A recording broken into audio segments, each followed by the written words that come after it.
In 2021, the year we purchased this 40-acre homestead, we did so with the intent to have animals. The property offered many outbuildings, including a massive barn and several granaries. In our first winter, we worked on designing our pasture fields as we knew we would one day purchase cows and pigs. We created a 4-field design in front of the barn, which would include 2 granaries that could house the animals. A neighbor farmer who uses 25 acres of our land for cash cropping, wheat, barley, and canola, was aware that we would, over time, repurpose 10 acres back to pastureland.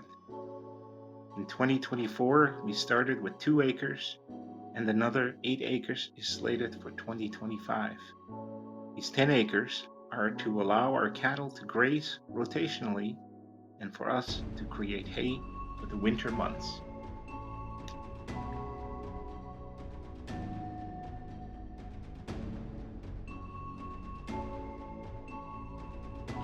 Some local dairy farmers will sell their calves for cheap, as they are often overwhelmed with calves when only the milk cow is of interest to them.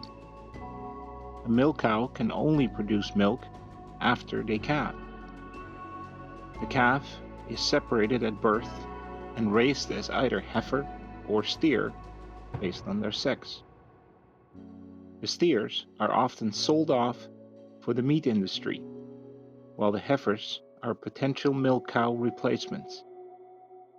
A lot of calves are born between December and March, and so we decided to prepare for a winter 2023 purchase.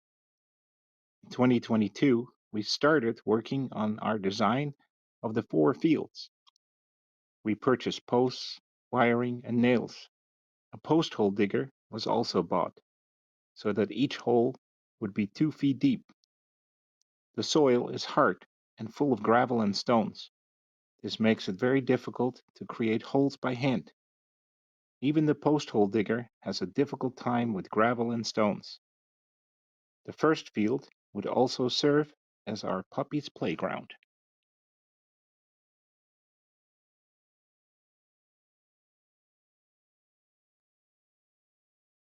After we built a stable inside the barn in December of 2022, we purchased a Holstein heifer we named Daisy in January of 2023. A week later, we bought a Jersey steer whose name is now Oliver. Cattle are herd animals, so we get Oliver as a companion to Daisy.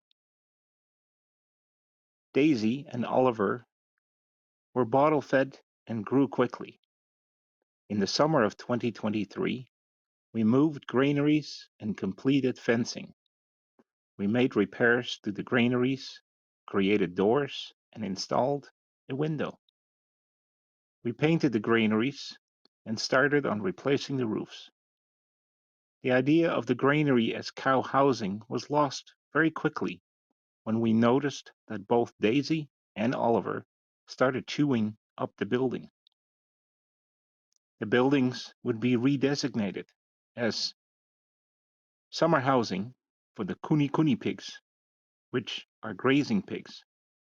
These kuni pigs arrived in May of 2024.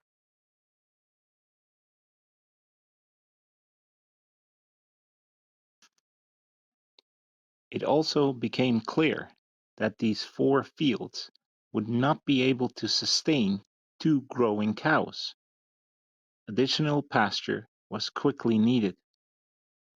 In the winter of 2023-2024, we prepared our plan to reclaim 2 acres and to seed it directly after the farmer seeded his wheat. The wheat would serve as a cover crop. We seeded a mixture of grasses, among which alfalfa and brome grass. The plan for 2025 is to create several grazing areas on this 2 acres, so we can rotate our cows and separate the cows when needed.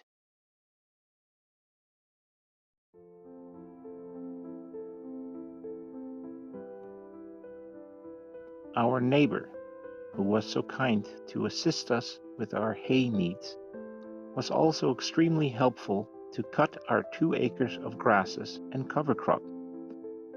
With wheat being the cover crop, it was obvious that baling it would result in mainly straw rather than hay. The straw we use on our homestead as bedding for the cows, pigs, turkeys, and chickens.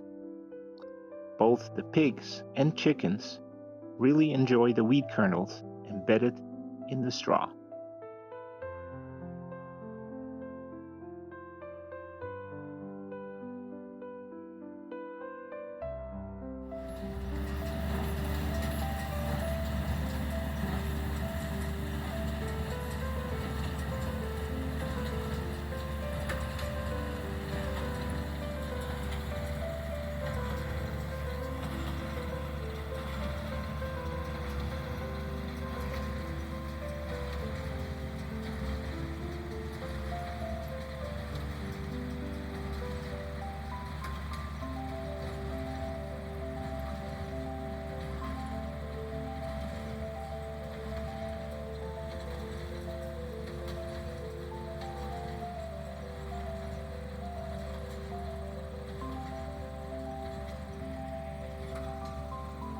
One would think that a 2-acre lot would not produce that much in hay or straw. However, after baling it, we estimated it to be around 250 bales.